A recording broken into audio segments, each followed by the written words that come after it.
Well, yeah, I guess Bernard, I suppose, I don't know, when you sort of played your last match in 2019, did you just sort of see that this might be on your horizon again? I suppose I always hoped and thought about it, but I never thought the opportunity would sort of come back up, especially leaving and going overseas and sort of knowing that the eligibility laws have the ability to change. I was sort of had to be content with not getting the opportunity again when I left in 2019. So to now get the opportunity and to be back here in the squad and get to wear the colours is pretty grateful and excited by having that second opportunity. And how do you think that you've changed, I guess, as a player in the last few years? With your experience overseas. Yeah, I think experiences over there have hopefully allowed me to see a more worldly game and how other teams, other players sort of approach the game and their trends and sort of objectives in how they play the footy. I've been lucky enough to play with guys in All Blacks, South Africans and Japanese sort of players. So we all sort of brought a different flavour, and I think just being around those guys has taught me a lot about the rigours of playing footy and how the, I suppose, mindsets and intentions change wherever you are playing the game. Bernard, Dave's kind of touched on the conversations you guys been having over the past 12 months. Can you just kind of, from your perspective, kind of give us an understanding of when they began and when it became a reality in your mind you'd be once again joining this Wallaby squad? Yeah, well, Dave and I first spoke last year, just after the French series, and we had a really good conversation, open chat about whether that was the right timing or somewhere else down the line. And for me personally, at the time, it probably wasn't the right time to come in. Just coming back from overseas, being in bubbles, and having a bit of family stuff. Was probably not the right time and wasn't probably in the right mindset, but it gave me time to, I suppose, reflect and really, dive down as to what I personally needed and sort of lit the fire again about coming in. And we had open chats, I suppose, throughout the rest of that season and the start of this season. So to have that call up and that chat probably 3 weeks ago now. I was pretty eager and jumped at the opportunity to come back in.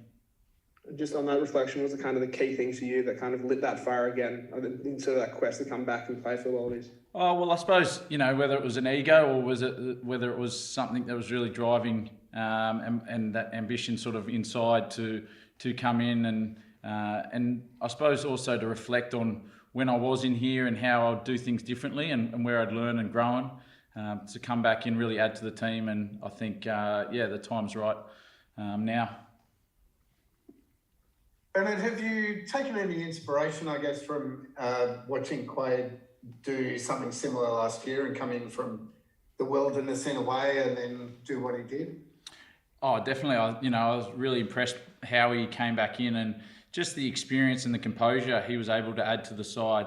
I think you saw pretty much all the players around him lift and grew in stature and confidence by having that experience and that voice and that calmness next to him and sort of directing the team around. So, I thought he'd done a wonderful job last year and even this year. Speaking with the guys, his influence and effect on the team has been massive, and just, really probably sad to see his injury come at that time. I thought he'd done a lot and pretty impressive in his time here. And even when I'd spoken to him over Japan and seen him in Japan, how he was keeping and his mindset and physically how he was keeping himself in shape. So, yeah, I suppose pretty sad for him, but that opportunity falls on me now, I suppose. Do you have expectations around game time? How you might be used over the next few matches? No, I suppose we're only day 2 or day 1 in the program. So really just coming in here and taking it day by day, trying to learn the language, the strategies, the just how the team want to play and getting to know and connect with the players. So no real objectives as such. I'd love to be involved where I can, but really just to be a part of the squad and help out where I can, and get to know and introduce myself is my main priority at the moment. Do you feel that Australia has a bit of a weakness, I guess, in how it's developed number 10s? You know, we're looking at a couple of really good young players at early 20s, and then yourself and Quade and that kind of age group. I mean, have you noticed that there's been issues in development, and anything you can put that down to if you have? Oh, I suppose there is a bit of a void there of players through that middle section, but no, I'm not really sure. It's probably not for me to talk about, but you know, how we can develop these young guys now is really exciting. I've done a fair bit of work with a couple of sessions with Benny Donaldson, with Tane Edmund, you know, now in here with Noah. I'm really excited because I see these guys as immensely talented. They've got the composure, they've got the mentality and probably the rugby IQ to run teams. They just need that experience and that time in the saddle to really understand their craft, learn their master their craft, and be able to steer teams around. Sorry, just one more from me. Do you think it would be challenging being, say, in Noah's position, where he's kind of coming in and then out of the team, and you know, not really kind of settled on him as that position? Like, how difficult would that be for a young playmaker, do you think? Yeah, definitely. It's difficult just being young and being in these environments. But you know, I've been really impressed coming in yesterday, meeting him, just how composed and confident he is. I don't think it's been knocked around or anything like that. I think he's a guy who can come in and call the shots, and I'm really excited to look forward to working with him and just seeing how he sees the game and how he's going to run. Langi, we'll bring you in a moment. Thanks for being patient. Bernie, just maybe one from me on that. Are there lessons to be learned from 2019? Because there was so much chopping and changing, not just at 10, but also at 9 and at fullback. What are the lessons from your perspective around the nature of selection, particularly in the crucial positions of 9, 10, 15? Oh, definitely. I suppose, you know, combinations and time together builds better relationships, builds those better connections, and you get that understanding of how to play. I think 2019, reflecting on that sort of journey, is completely different to sort of what we're talking about now. I think, you know, the intention and the purpose was right back then, just the execution and game plan. So I think today and what we're working with, you know, is really competition in spots is a healthy thing within teams. You know, you want guys to drive, but coming in and just seeing here for one day is that everyone's, you know, working together with each other to get a better outcome, to get a better product, and that's the exciting thing that's you know, in the small time I've been in here, is looking to sort of add to that. And Langi, pretty meteoric rise from you. You're playing club rugby on a Saturday at North Sydney Oval, and now you're involved in your first Wallabies camp. How do you reflect on the emotions of the last couple of weeks, and particularly since the call up last week? Yeah, pretty surreal. Didn't expect to be in this squad, but very happy that Rennie gave me the opportunity. So yeah, he gave me the phone call on Thursday, and couldn't wait to tell the family. And it's been a very big year for me, and I'm very happy. What was said in the phone call, and you know, are you able to bring us into how you felt? Were there tears? Was it an overwhelming sense of joy? What was it like? Yeah, it was on the way back from TARS training. He gave me a ring and said that I was in the squad for South Africa.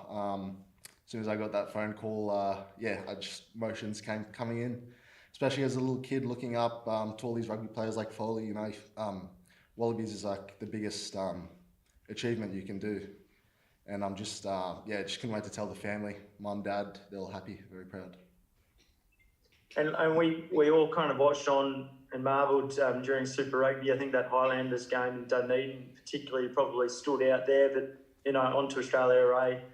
Is there the hope that you're not just going to be there for the ride, that you're actually going to try to put yourself into the frame to play, whether or not you start or come off the bench?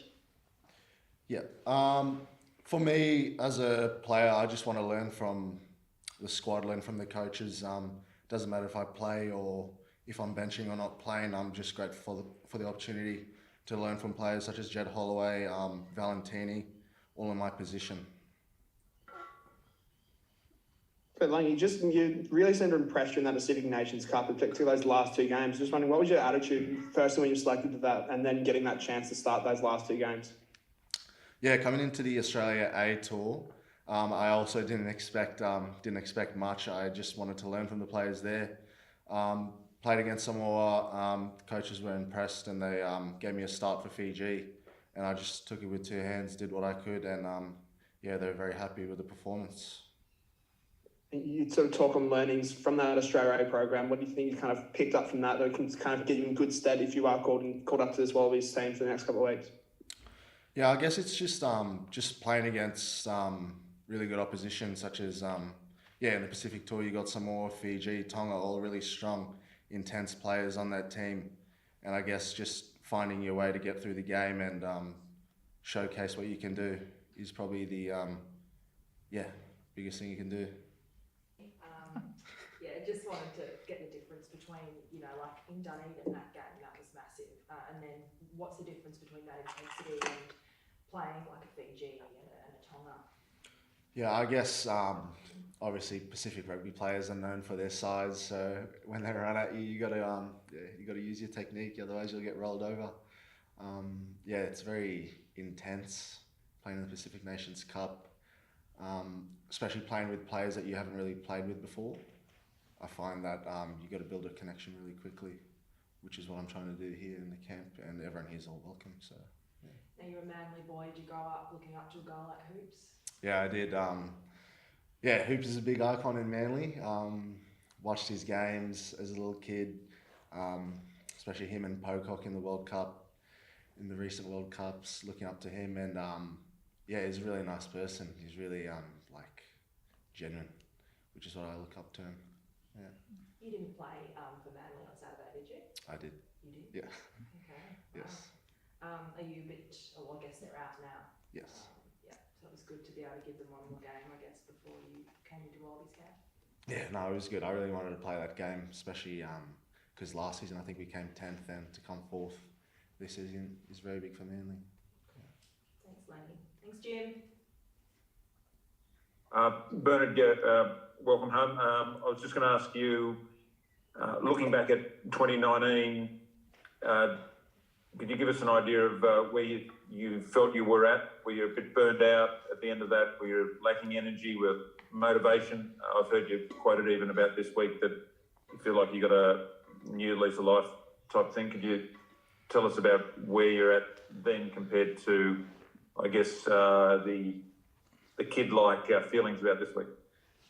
Yeah, it's a good question. I think I've had time to reflect on it, Jim, but I think it was probably we were a place where we cared too much. I think we were trying to force it to happen and trying to really trying too hard to change the outcomes and to really go in there and have an unbelievable tournament. And I suppose that's where, as I said, the intent was all right. The purpose and why we were there was spot on, but just the execution and